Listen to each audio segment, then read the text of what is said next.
Hey, hey! Welcome back to the Forgotten playthrough. Today, my friends, we're actually going to start off by making yet another NPC Pylon house. And in the comments area, there was a very good suggestion in that we should put the cavern pylon wherever the ether/shimmer biome is. I think that's a fantastic idea. I mean, at the end of the day, we've got our mushroom pylon here, which is going to give us reasonably easy access to the underworld and the dungeon, right? So yeah, I thought that was a really good idea. To have nice easy access to the shimmer would mean that we could do quite a lot of transmuting very easily. The good news is we've still got some NPCs stuck up on the Sky Island, so we could go ahead and move them into the eventual shimmer house. And it was suggested that when we do find the shimmer, we should chuck the wooden arrows into the shimmer to grab ourselves the shimmer arrows or ether arrows, whatever they may be, for the increased damage that they do. So yeah, a big old thank you for all of the lovely hints, tips, and suggestions you guys have been leaving in the comments area. I really appreciate you folks. So then, without further ado, we're going to get straight into this thing. Usually, the ether biome is on the same side as the jungle, so I imagine it's going to be somewhere around here-ish. Guys, here's the thing. Since we're exploring the jungle, that gives us an opportunity to start grinding some materials for another weapon that I very rarely use. And that, my friends, is the thorn chakram. I'd love to go ahead and see if I could create it. We need stingers, and we also need ourselves some spores. Jungle spores, I do believe. So then, let's use our pylon network to quickly get ourselves down to the jungle, and we're gonna get this thing underway. So my friends, if you're excited for today's episode, then please do be sure, of course, to head down beneath the video, spend a second to drop a like. Consider subscribing, of course, if you're new around here and you don't want to miss out on my future content. And if you do want to go one further with the support, of course, use code Python when ordering any of my Apex Gaming PCs for 5% off, or for a whopping 15% off if you decide to buy some Terraria merch from Terraria.shop. Oh my word, would you look at that? We've got jungle spores, we've got honey blocks, we've got the jungle shrine. Heck yeah, dude. Needless to say, we can use these honey blocks to make ourselves some of the Abomination Queen Bee summoners. Ah, nice. A life crystal for your boy as well. We can finally make ourselves some heart lanterns. All right, jungle shrine chest. Ah, we've got the seaweed turtle pet. That's kind of cool. Ah, excellent. A large deposit of iron. I was actually meaning to go past that and then detonate it from the left-hand side. But, I mean, it kind of still worked out, I guess. The reason I'm so excited about finding iron is because, again, one of you folks in the comments area came up with a very good suggestion for a good way to start gathering up a whole bunch of fallen stars. And that is using minecart rails. Minecarts require lead or iron in their recipe, so yeah, the more iron we can get, the better things are going to be. But the suggestion was, essentially, we have ourselves a minecart rail underneath some sort of proper platform where the fallen stars can land, and then, yeah, we'll be able to just go back and forth at the end of each night and see about getting ourselves a whole bunch of stars. Only, honestly, the earlier we start doing that, the better things are going to be when we actually need to use the superstar shooter, you know? Ah! My gosh! Oh, no. Oh, you son of a gun, Terraria. I see how it is. You're making up for the chill episode I had in the last episode, eh? You just had to chuck a death in there. You had to chuck an explosive trap at me. Alright, well, for now, my friends, since we're back at base here, it actually turns out we can make ourselves the thorn chakram. Yeah.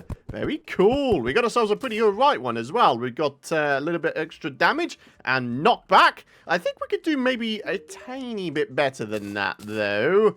Ah, okay, maybe not. We've only got one chance at this. Boom. It's the same modifier. What? The good news is getting ourselves back down to the jungle is no longer a hassle because, you know, we have a pylon. Alright, looks like we've got a good amount of beehives around here. There's one next to our jungle pylon base, of course. There's one just above us here. There's a third one just down here. Oh, no way, a bone sword.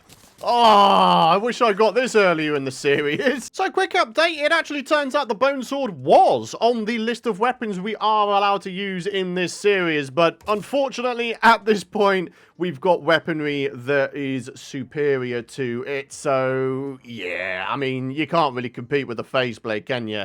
20 damage versus 31. Even if I had a decent reforge on this thing, I still don't think it'll be anywhere near this. So yeah, bit unfortunate, but it is what it is, my friends. Sometimes we get stuff later than we need them. Alright, looks like we got some treasure, my friendos. We got ourselves another shrine. We'll pop in here, see what there is. What I'd like more than anything... Oh, yes! That is indeed on the list of things that I would have wanted. Another one of these heart crystal things. One of these diamond gem tree things. Another one of these queen beehive things. Oh, what's that? A fifth queen beehive? Good grief. You know what? Part of me just wants to go YOLO and just sort of... Oh my good grief. There's a lot of stuff in here. I was just going to go YOLO and just go through this minecart rail and just sort of hope that there isn't any kind of minecart traps because, yeah, they exist. I've had some bad times in the past because of that very thing. Oh my good grief. Look at this. Yeah, I'd love to see that. Another one of these life crystal things. Some more of these Hermes boot thingies. Wow. There is a whole menagerie of biomes around here. Look at this. We've got a marble biome, a granite biome, jungle biome, one of these giant trees that usually has one of those jungle shrine chests in them.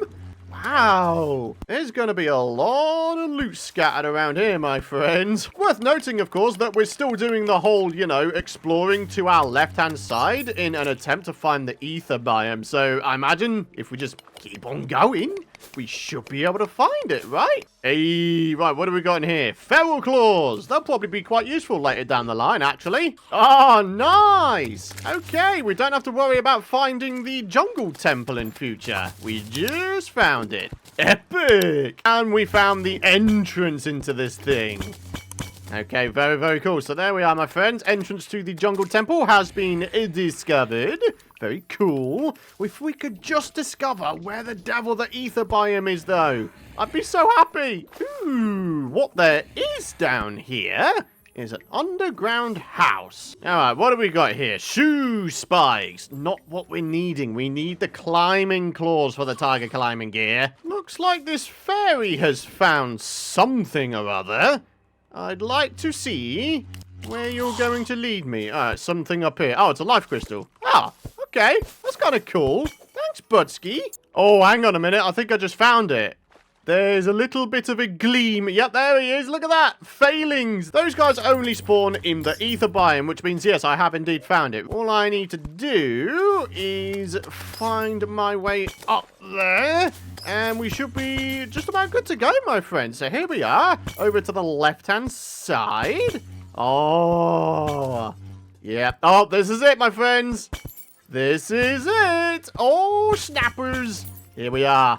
The ether shimmer biome. So then, you folks were saying that what I should do is make the cavern pylon house around here. And yeah, that's an excellent idea. That's exactly what we're now going to do. So I'm thinking we do it, I don't know. I'm kind of thinking like above the shimmer here. I think that could be a pretty cool idea with maybe like a little bit of a hole in the bottom of it so we could just chuck stuff down below into the shimmer. You know? So before continuing on with anything else, we're going to do the whole chucking the arrows in here to make... Where are they? Yeah, ether arrows. Oh, shimmer arrows. That's what they're called. So there we are. 12 ranged damage. It says that they fall upwards, but according to the wiki, that effect is non-existent with the blood rain bow. So, yeah, that's going to be an interesting one to give a go against Queen Bee, or more to the point, Skeletron, actually. Queen Bee might be a bit difficult because we're going to be hopefully taking it down in her Queen Beehive, but Skeletron, we're going to be open to the elements. Oh, no way, we've got the rally? Ah, pretty sure that's not on the list of weapons we're allowed to use, unfortunately, though. All right, time to make ourselves a cavern pylon house. Oh, yeah. Again, it's not going to be anything extravagant. It's going to be very similar to the designs we've already got. I simply just want to be able to teleport here, my friends. It really is as simple as that. Oh, dear. Oh dear, I don't know what's going on anymore. I'm shimmering through the world. Oh, I've wound up in a granite biome. Oh, okay, there's a life crystal down here. Happy accidents and all that. Oh, and a chest for your boy as well. Double happy accident. What have we got here? Extractinator. Meh, don't really need it. Oh, you want another chest with the chest you just found, eh? Oh, we've got a mace. Sadly, not allowed to use it. Good lord. Another chest? Wow, okay. All right, so this is what we're going for. I'm pretty sure it's actually slightly larger than some of the other Pylon bases. Needless to say, the Pylon would go here, and then we've got space for, well, probably 3 NPCs in here, actually. And then should we want to shimmer anything, we could just chuck it off the edge here and just see what happens. So then, my friends, let's go ahead and get these background walls in. Let's go ahead, let's get some NPCs down here, and then hopefully we should be able to get ourselves a Pylon real quick like. And ladies and gentlemen, just a couple tiny finishing touches and we'll just about have this goal in the bag. I'm thinking we have ourselves a nice little table and chair up here, and then we're there. Right, that goes there, and all we got to do is start moving some dudes down here. Right, do we do the classic combination, or do we try to do something else? I mean, the Demolitionist, I'm pretty sure, enjoys the caves. So you can have, I'm going to say, this house here. And then according to the wiki, the Tavern Keep also enjoys caves. So there we are. That should hopefully be a nice ideal combination. If we were to go away real quick, what I'm hoping is that we'll be able to get these guys to spawn on in? Question mark? Ah, it's not nighttime. Darn it. Question, can you capture these failings? I mean, I'd assume you could. I think more so the question is, can I use them as fishing bait? Only if so, might actually be worth grabbing these fellas. Got him! Haha! Right, there we are. Failings. Right, I've got absolutely no inventory space whatsoever. Oh, consumable? Hey? You telling me I can eat these guys? Oh, no, never mind. Oh, right, you just chuck them on the floor and then, yeah, okay. Fair enough. Right, and then presumably I can make that into like a failing in a bottle or something. Although I don't have any bottles or glass, so, yeah. Go free. Bye-bye. I was kind of hoping we could use those things as bait, but apparently not.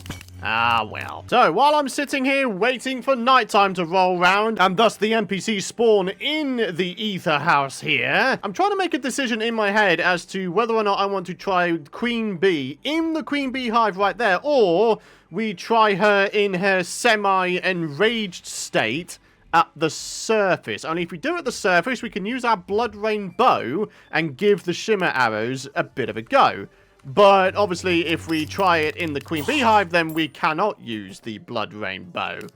Ah! Decisions, my friends. Oh! I've just realized something, guys. Check out the bottom part of this tooltip here. Can it be used without Ethereum mana until the Eternia Crystal has been defended? So there is actually a reason for going for the Tier 1 Old Ones Army event in this series, then. I mean, we want to be able to use these things outside of the event, right? You know what? That might actually be the thing we do today. I was originally going to go for Queen Bee, but actually, I'd quite like to be able to use these against Queen Bee to try and maximize our damage output, right? So yeah, we do actually have a reason to take down the Old Ones Army Tier 1. So yeah, that's what we're going to do, my friends. Once these guys are spawned in and I've got myself the freaking cavern pylon, that is, I feel like I've been waiting 13 ice ages for this now. Come on!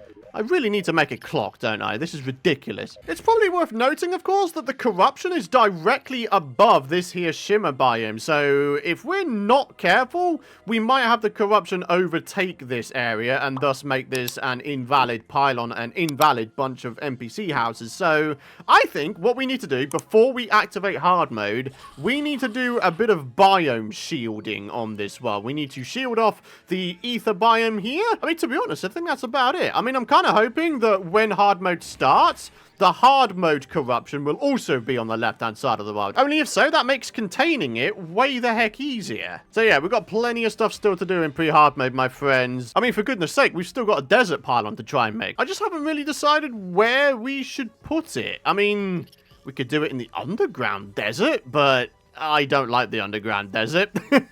Or we could put it on any of the surface deserts we have around here. I mean, it's just kind of pointless, isn't it? I mean, if there was a desert on the far left-hand side here, then yeah, I would probably go for the goal of trying to put it on the left-hand side here, because then we have easy access to the right-hand and left-hand ocean. Yeah, I think I need to write all of this stuff down, because otherwise I'm going to forget it, aren't I? Right, here we are. Cavern Pylon. Got him! Yeah! Ladies and gentlemen, the 6th pylon in our network. Yeah, now we can get ourselves back down to the ether extremely very easily. So then, couple things to finish off the episode. Number 1, permanent buffs via the Shimmer, and number 2, tier 1 Old One's army. Let me go ahead and sort my inventory out and get a bunch of stuff ready. So yeah, there you go, my friends. Blood Rain bow plus the Shimmer arrows. They don't float upwards because of the special kind of projectiles the Blood Rain bow has. So basically, the reason you'd go for the Shimmer arrows with the Blood Rain bow is simply for the increased damage. I mean, it's a whopping 7 increased damage versus regular arrows. That is a significant increase. More than double, in fact. So let's see if we can't do this, eh? We've got some ice cream that could be made into ambrosia, I do believe. Mana crystal here. That'll be used to increase our mana regen permanently. And then, of course, over here, life crystal. Right, let me just check the wiki to see if I'm missing out on anything here. Oh, turns out I'm wrong. It has to be any fruit. Not these things here. So it looks like we need to go bump a bunch of trees until we get ourselves some form of fruit out of them. Ah, excellent. Grapefruit. That should do the job. Yes, it does. I've got the wiki up to the side of me. So, ladies and gentlemen, 3 permanent buffs to come. We'll have a little bit of that, we'll have a little bit of that, and we'll have a little bit of that. Come on now. Oh, snappers. Lots of stuff, my friends. Lots of stuff. Boom.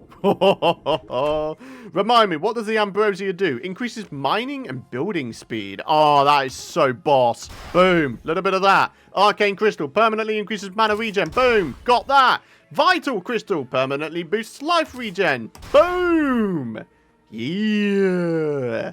Nice. Very nice, my friends. Very nice. I dare say we'll have more uses for the Shimmer eventually. But for now, my friends, I am feeling like a little bit of action is needed in today's episode. So, how's about we go grab ourselves the Eternia crystal stand and we do a little bit of battle. I'm hoping this left-hand side area here might be big enough. A little bit of that and a little bit of that. And remember, we can use these within the event. So, yeah, we're going to have some fun times, my friends. Hey, here we go, my friends. We can actually get this thing rolling. Let's have ourselves the Flame Burst Rod. We'll have one up here and we'll see what kind of things it can do.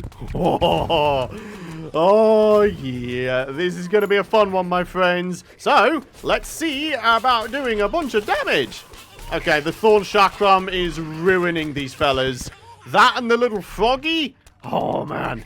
All right, wave 1. Done already. Excellent. All right, so we've got Flame Burst on either side, and I've got a Ballista here in the center defending the crystal. Epic. Blood Rainbow. Froggy Boy. Yeah.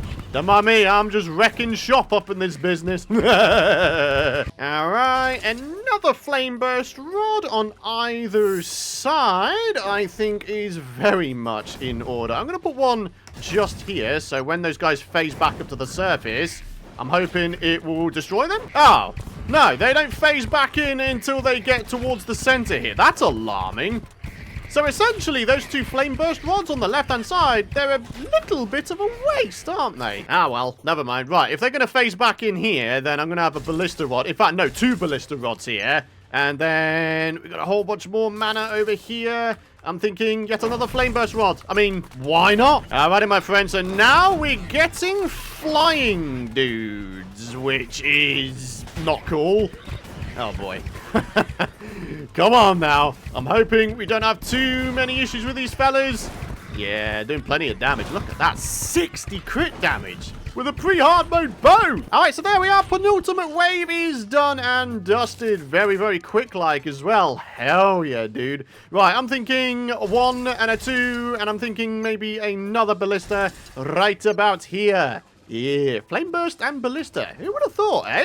They're not too bad. They're really not too bad. All right, I'm just trying to focus down these flying dudes because, oh man, are they annoying. And kind of everywhere. What the heck? All right, where is this guy? He's over on the left-hand side. But let's see if we can't rain down a little bit of hell upon him here. I'm literally just brute forcing this at this point. Come on. We're brute forcing this. I know they're taking down the crystal, but I'm taking this guy down even quicker. And make that present tense. We have taken him down. Tier 1, Old One's Army. Done and dusted. Epic. So there we have it. Hey, we even got an accessory? Increases max number of sentries by 1. That's pretty good. Wow. All right, I'm pretty chuffed to bits about that. The first Old One's Army we take down and we actually get ourselves an accessory and it's a warding one? That's pretty big. I'm enjoying that. And also, this is going to give us even more sentries. Oh, man, we're about to have ourselves a sentry-heavy loadout when it comes to the Queen Bee next episode, my friends. Oh, it's going to be a fun one. So, ladies and gentlemen, that is indeed going to wrap it up for today's episode. Thank you so much for watching. If you guys have enjoyed today's episode, and of course you're excited to see more, please do be sure to head down beneath the video and spend a second to drop a like. Hit the subscribe button and don't forget to ding that bell if you don't want to miss out on my future content. But for now, thanks for watching. Have a fantastic rest of your day. Thanks for all of your wonderful support. And I'll see you guys in the next episode. Bye-bye.